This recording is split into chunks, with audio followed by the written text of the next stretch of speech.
Good morning, all of you. Today we are going to learn practical number 11. Explain the 8 principles of effective communication. Okay, in our last lecture we have seen practical number 10, PowerPoint presentations. Okay, and in this lecture we will see practical number 11. Explain the 8 principles of effective communication. Now see. तर बघा त्यातला पहिला point आपण बघूयात, practical significance.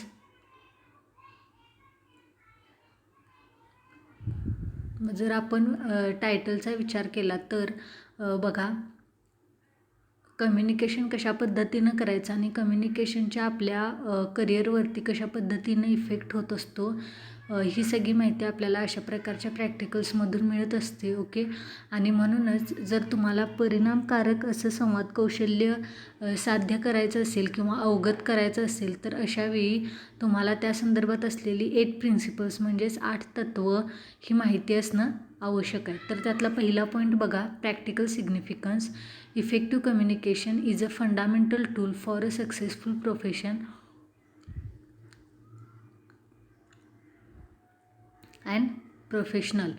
Okay, तर बघा effective communication हे काय आहे तर अतिशय महत्त्वाचं टूल म्हणजे काय तर साधन असं मानलं गेलेलं आहे बघा, फॉर अ सक्सेसफुल प्रोफेशन. जर तुम्हाला तुमचं प्रोफेशन हे सक्सेसफुल बनवायचं असेल, तुमच्या प्रोफेशनमधून तुम्हाला जर चांगल्या प्रकारचं यश प्राप्त करायचं असेल तर तुम्हाला इफेक्टिव्ह कम्युनिकेशन हे स्किल साध्य करणं किंवा जाणून घेणं, माहिती करून घेणं खूप गरजेचं आहे बघा.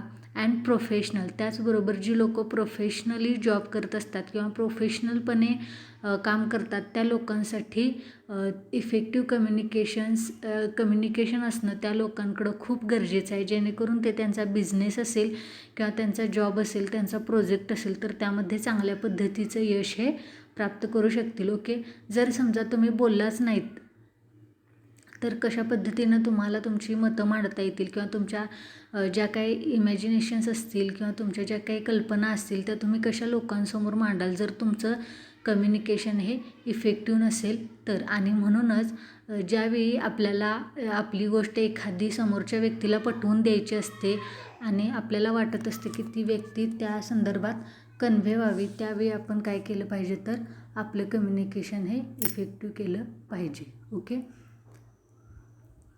तर पुढं बघा,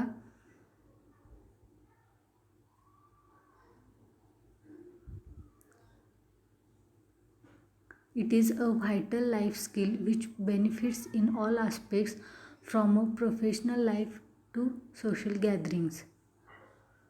तर बघा,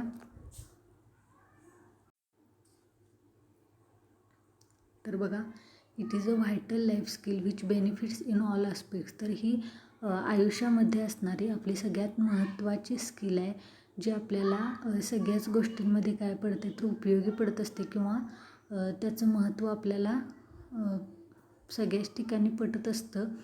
from a professional life to social gatherings म्हणजेच काय बघा तर आपल्या प्रोफेशनल लाईफपासून ते आपल्या सामाजिक जीवनापर्यंत.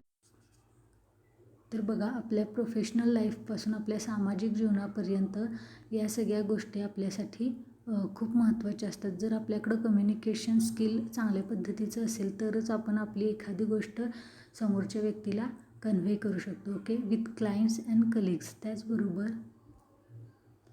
त्याचबरोबर आपले जे कोणी क्लायंट्स असतील किंवा जे कोणी कस्टमर्स असतील त्यांच्यापासून आपल्या कलिग्सपर्यंत आपल्याला कम्युनिकेशनची ही जी स्किल आहे ते खूप महत्त्वाचा रोल आपल्या आयुष्यामध्ये किंवा आपल्या प्रोफेशनल लाईफमध्ये किंवा आपल्या करिअरमध्ये निभावत असते.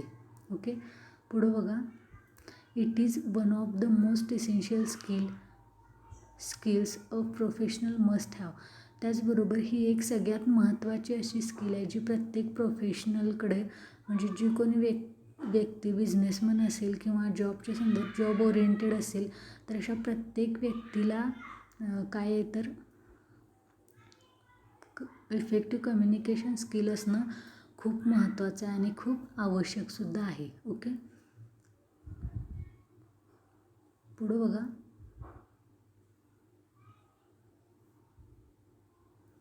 त्याचबरोबर असं सुद्धा म्हटलं जातं की effective communication is the oil that keeps the workplace machine running smoothly. त्याचबरोबर इफेक्टिव्ह कम्युनिकेशन हे काय एक प्रकारचं तेल आहे किंवा एक प्रकारच्या वंगणाचं काम करतं, जे तुमचं कामाचं ठिकाण असेल किंवा ज्या ठिकाणी तुमचं कामाचं मशीन असेल ते नेहमी काय होतं तर स्मूथली रन करायला तुम्हाला हेल्प करतं. म्हणजे तुमच्या लक्षात येते का, जर तुमच्याकडे इफेक्टिव्ह कम्युनिकेशन स्किल असेल तर तुम्ही कुठल्याही प्रकारचं काम हे चुटकीसरशी करून टाकता. ओके, आणि त्यामध्ये तुम्हाला कुठल्याही प्रकारचे प्रॉब्लेम्स येत नाहीत. पुढं बघा, This learning experience has been designed to enhance the skills to communicate effectively and skillfully at workplace. आणि म्हणूनच अशा प्रकारचा लर्निंग एक्सपिरियन्स हा तुम्हाला डिझाईन करून दिला गेलेला आहे तुमच्या सिलेबसमध्ये, because to enhance the skills. कारण की तुमचं जे काही कम्युनिकेटिव्ह स्किल आहे ते एनहान्स व्हावं, त्याचबरोबर ते इफेक्टिव्ह व्हावं आणि स्किलफुली तुम्ही तुमच्या कामाच्या ठिकाणी तुमचं काम हे करत राहावं. ओके, म्हणजे तुमच्या लक्षात येते का, जर तुमच्याकडे इफेक्टिव्ह कम्युनिकेशन नावाचं जर स्किल असेल तर you can do anything. Okay, म्हणजे तुम्ही तुमच्या मग प्रोफेशनल लाईफमध्ये असाल किंवा सोशल लाईफमध्ये असेल, तुमच्या रिलेटिव्समध्ये असाल, तुमच्या कलिगसोबत असाल, तुमच्या क्लायंटसोबत असाल, जर तुमचं कम्युनिकेशन त्यांना आवडत असेल, तुमच्या गोष्टी जर त्यांना पटत असतील, तर तुम्ही तुमच्या आयुष्यामध्ये नेहमी सक्सेसफुल राहाल आणि व्हाल. ओके, म्हणजे एक गोष्ट लक्षात घ्या की कम्युनिकेशन नुसतं असून उपयोगाचं नाही, म्हणजे तुमच्यामध्ये फक्त संवाद असून उपयोगाचा नाही, तर तो इफेक्टिव्ह असला पाहिजे, म्हणजे परिणामकारक असला पाहिजे. ओके, तर हेच आपल्याला या प्रॅक्टिकलमधून नेमक्या पद्धतीनं शिकायचं आहे. पुढं बघा, second point, relevance to programme outcomes, POs and PSOs. मग अशा प्रकारच्या प्रॅक्टिकल्समधून आपल्याला POs आणि PSOs काय मिळतात बघा. तर पहिला आहे PO1 बेसिक नॉलेज. तर apply knowledge of basic mathematics असेल, सायन्स असेल किंवा बेसिक इंजिनिअरिंग असेल, ज्यामुळे आपले सगळे प्रॉब्लेम सॉल्व्ह होतात. त्याचबरोबर रिलेटेड टू ॲप्लिकेशन ऑफ कम्प्युटर्सच्या ॲप्लिकेशनच्या संदर्भात असलेले काही प्रॉब्लेम्स असतील किंवा कम्युनिकेशन सर्व्हिसेसच्या संदर्भातील काही प्रॉब्लेम असतील, तर हे सगळं काय होतं तर आपल्याला बेसिक नॉलेजच्या माध्यमातून समजत जातं. PO8 बघा, individual and teamwork, function effectively as a leader and team member in diverse or multidisciplinary teams. तर बघा, ज्यावेळी तुम्ही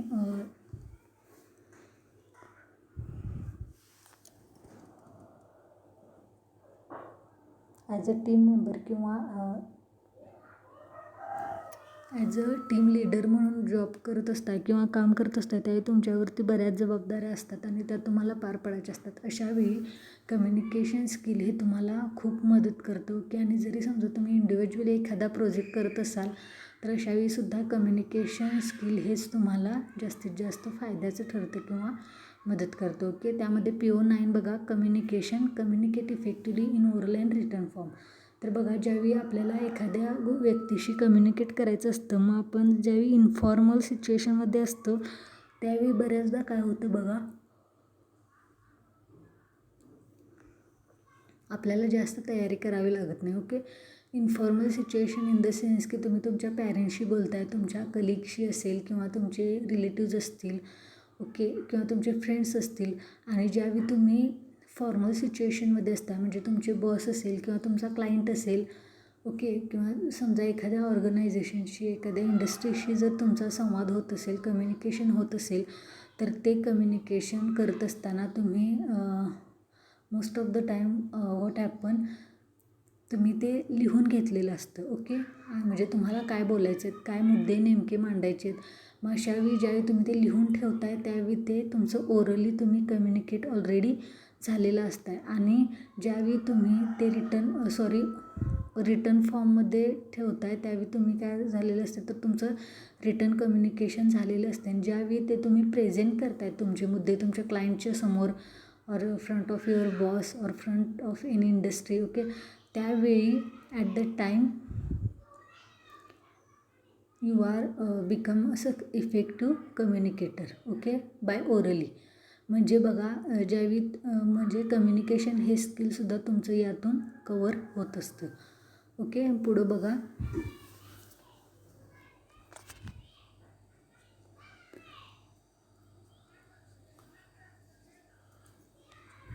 रिलेव्हंट कोर्स आउटकम्स. तर या प्रॅक्टिकलमधून आपल्याला बघा COA communicate effectively bye avoiding barriers in various formal and informal situations. तर हे प्रॅक्टिकल शिकल्यानंतर तुम्ही इफेक्टिव्हली कम्युनिकेट करायला शिकता. मग त्याचबरोबर त्यामध्ये काय अडथळे असतील तर ते बाजूला सारता आणि वेगवेगळ्या पद्धतीचे फॉर्मल असतील किंवा इन्फॉर्मल सिच्युएशन्समध्ये तुम्ही कम्युनिकेट करायला शिकता. COB communicate skilfully using non verbal methods of communication. तर नॉन व्हर्बल मेथड्स ज्या असतात कम्युनिकेशनच्या तर त्यांचा वापर करून तुम्ही स्किलफुली कम्युनिकेट करायला शिकता. COC give presentations by using audio visual aids. त्याचबरोबर वेगवेगळ्या प्रकारचे प्रेझेंटेशन्स देऊन तुम्ही ऑडिओ व्हिज्युअल एड्सचा वापर करूनसुद्धा कम्युनिकेट करायला शिकता. ओके. आणि तुम्हाला लक्षात येते की कशा पद्धतीनं आपण हे सगळे एड्स वापरायचे आहेत किंवा त्यांचा वापर कशा पद्धतीनं करायचा आहे. Then COC write reports using correct guidelines. तर वेगवेगळे रिपोर्ट्स जे असतील ते मी मगाशी तुम्हाला सांगितले की एखाद्या इंडस्ट्रीच्या बॉससमोर असेल किंवा एखाद्या मॅनेजमेंटसमोर असेल किंवा आपल्या क्लायंटसमोर असेल त्यावेळी आपण बोलताना आपण काहीतरी मुद्दे लिहून काढतो. ओके. आणि त्यावेळी आपल्याला रिपोर्ट लिहावे लागतात आणि अशावेळी त्या रिपोर्टच्या माध्यमातून तुम्ही रिटर्न फॉर्ममध्ये ऑलरेडी कम्युनिकेट झालेला असता. Okay. Then COD compose email and formal business letters. त्याचबरोबर तुम्ही ज्यावेळी ईमेल कंपोज करायला शिकता किंवा बिझनेस लेटर्स लिहायला शिकता त्यावेळीसुद्धा तुम्ही already you have done your communication. Okay. Then next point practical learning outcome. Communicate effectively in formal and informal situation. हे प्रॅक्टिकल झाल्यानंतर तुमच्या लक्षात येईल की communicate effectively in formal and informal situation की तुम्ही कशा पद्धतीनं फॉर्मल आणि इन्फॉर्मल सिच्युएशन्समध्ये कम्युनिकेट करताय. ओके. Then practical skills. या प्रॅक्टिकल्समधून तुम्हाला कुठल्या स्किल्स प्राप्त होतात तर बघा A आहे use computer systems including open learning sources. Computer सिस्टमचा वापर नेटचा वापर करून ओके म्हणजे गुगलचा वापर करून where you can search anything and B develop listening speaking reading and writing skill. त्याचबरोबर अशा प्रकारच्या प्रॅक्टिकल्समधून तुमचे LSRW L mean listen, S mean speaking L mean listening, S mean speaking, R means reading and W means writing. तर या 4 ज्या skills आहेत 4 basic skills of English language that you can acquire easily from such types of practicals. Okay. Then relevant affective domain related outcome. तर अशा प्रकारच्या प्रॅक्टिकल्समधून बघा काय outcome मिळतो तुम्हाला तर follow safety practices. Then second demonstrate working as a leader or an individual or a team member. तर तुम्ही टीम मेंबर म्हणून किंवा ॲज अ टीम लीडर म्हणून किंवा इंडिव्हिज्युअली तुम्ही अशा प्रकारचे वर्क करायला किंवा प्रॅक्टिकल्स करायला तुमचा सेल्फ लर्निंग ॲटिट्यूड तयार होतो. And follow ethical practices follow करायला शिकतात तुम्ही. ओके. पुढं बघा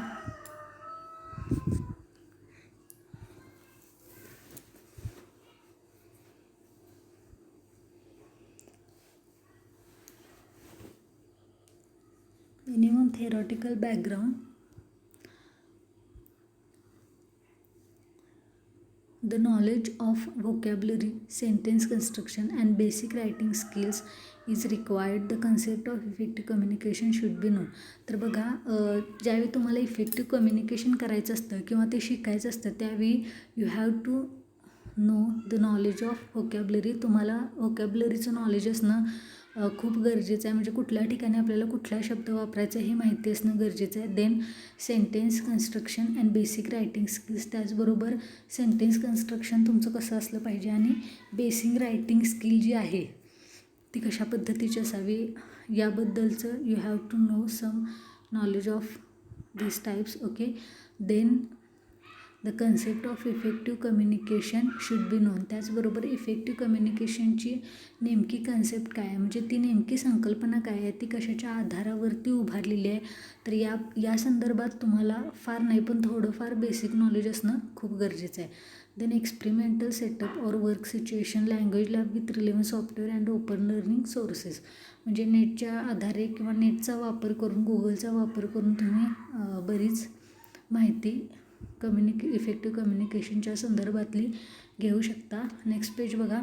तर आता तुम्हाला आपल्या मॅन्युअलमध्ये जे पेज दिलं असणार आहे प्रॅक्टिकल नंबर 11च्या बॅकसाईडला, ओके, तर तिथं स्पेस टू राईट ॲन्सर्स म्हणून पेज आहे 54, पेज नंबर 54वरती explain the 8 principles of effective communication. तुम्हाला आता काय करायचं आहे, फक्त तुम्ही कुठूनही तुमच्याकडे बुक्स अवेलेबल असतील तर बुक्समधून किंवा नेटवरून वगैरे तुम्ही जर टाकलात हा क्वेश्चन तर तुम्हाला लगेच त्या संदर्भात माहिती मिळेल. पण तो आहे तसा उतरून काढायचा नाही आहे, तो आधी वाचायचा, त्यातले जेवढे पॉईंट समजत आहेत तेवढे समजून घ्यायचे आहेत आणि ते लिहून काढायचे आहेत. ओके, तर हे आहेत बघा, हे लास्ट इयरचं मॅन्युअल आहे, त्यामधले आहेत हे points. Purpose, second developing ideas, third one is evaluating the receiver or the audience, then fourth one is creative message, then on the next page, page number 55, eliminating barriers in communication, then clear and correct message, modification of message, then feedback. Okay, तर अशा पद्धतीने हे 8 points त्यांनी काढलेले होते शोधून last इयरच्या स्टुडंट्सनी. आणि जर तुम्हाला याच्यापेक्षा वेगळे काही पॉईंट्स मिळत असतील तर किंवा याच्यापेक्षा वेगळी काही माहिती मिळत असेल तर you are most welcome. Okay, now I hope हे प्रॅक्टिकल तुम्हाला व्यवस्थित समजलं असेल. तरीही कुणाला काय प्रॉब्लेम असेल या संदर्भात तर तुम्ही मला कॉल करू शकता किंवा you can contact me on my WhatsApp number, or you can ask your questions or you can send your doubts or queries. Okay, thank you.